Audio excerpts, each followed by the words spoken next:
So how do we reboot our diets to service, to get into a habit where we don't have to think or force ourselves against that voice in our head and work against that so much? And here's a few ways that you can reboot your diet. The first one, guys, is actually have healthy snacks accessible to you. Most of the time, and I mean, I can swear by this as well, when I'm hungry, I reach for the easiest, the quickest option available in my cupboard or at my desk at work or in the fridge. And if that quick option is a packet of chips, well, I'm gonna eat that. And a lot of the time, what we fail to recognize when we're trying to be healthy is we fail to think about how important snacking or getting organized for our snacking is, because this is really what lets us down. As soon as you get hungry at 3 p.m. in the afternoon at work and you've been really good up until that point, but you don't have any food available to you apart from a muffin from the local vendor or, you know, the chocolate box, you're gonna go for that. And when you go for that and eat it, you think automatically, I've stuffed it, so why do I even bother staying healthy for my evening meal? I know that seems ridiculous, but that's how our mind works. So the critical thing that we need to do to reboot our diet is look at our snacking. Firstly, clear out the crap. Clear out the chocolate boxes, clear out the chips, and make sure you've built out some time to have some healthy options. Cook some healthy options. Have some in the freezer, guys. What I do is I make a chocolate brownie, a paleo chocolate brownie, and I freeze it. So I make it once and then I'm eating it up to 2 months later because I've frozen it.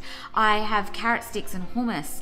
My main go-to is really nice piece of toast. So not the crap from the supermarket, but beautiful sourdough bread with avocado on it. So that is my go-to. Have a fruit bowl available for you at work, or try and push that at work. Or keep a bit of fruit on your desk so you reach for that instead of the crappier options. Now, up until this point, if you've been binging, if you've been letting yourself go, if Christmas and New Year's has continued through January and into February, pretty much the worst thing you can do for yourself is throw yourself into some hyper strict diet. There's this weird culture that we've got that surrounds our eating, and it's like when we eat terrible food, or when we've been binging, or we've been overindulging, we feel like we have to repent by going and doing, you know, some ridiculous rabbit diet and eating lettuce and kale and drinking green smoothies. And that's the only way that we can actually repent for that. But this is really only setting you up for failure, because after you've done 1 or 2 days of this, or even if you've managed to do a week, automatically your brain goes, right, you've done that, now let's have a treat. Or I'm sick of this, I feel like I'm letting myself or stopping myself from being part of any social activities, stuff it, I'm gonna throw it all in, and you throw yourself straight back into the binging. So if you have had a less than ideal diet over the last few weeks or few months, don't throw yourself into some crazy ass diet. Look at the small changes that you can improve.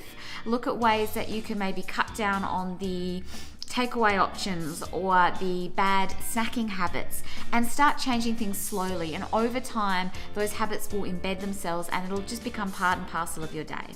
And the last one, guys, is, and this is a tricky one, sit down and actually honestly and without judgment evaluate your eating habits. Now, as I said before, a lot of the time when we eat, it's mindless. And so I don't think we've ever actually really sat down and considered what is it that we're putting in our bodies every day, or, you know, how much of what we're eating every time we sit down for lunch are we actually consuming. So stop and, without judgment, guys, without judgment, sit down and evaluate what you've eaten.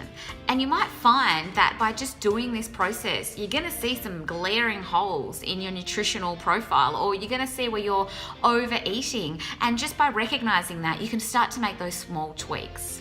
And recognize, when is it that you feel uncomfortable or bloated, or you go to bed with that guilt feeling? You know, what is it that you ate that made you feel that way, or how much did you eat to make you feel that way? And when is it that you felt good?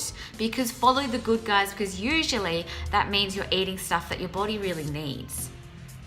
And the last thing is just get to work. No changes in our life, particularly ones around our food and our diet, come without a little bit of preparation. And I'm definitely not someone that's going to say go and cook boiled chicken and broccoli for 5 nights a week. That's just depressing. But we do need to do a little bit of preparation, i.e. cleaning out the fridge, cleaning out your cupboards, getting rid of the crap, and putting in those options that when you get home from work and it's been a busy day, you're not reaching for the mac and cheese box in the cupboard, but you're reaching for some eggs, and you know that you can whip up some scrambled eggs and some avocado on toast. So take the time just to, one, reevaluate or evaluate where you're at with your eating. 2, do a clean out and reorganize your cupboards and your pantry. And 3, just start to implement slowly and gently with yourself some healthier options to, in the end, reboot your diet.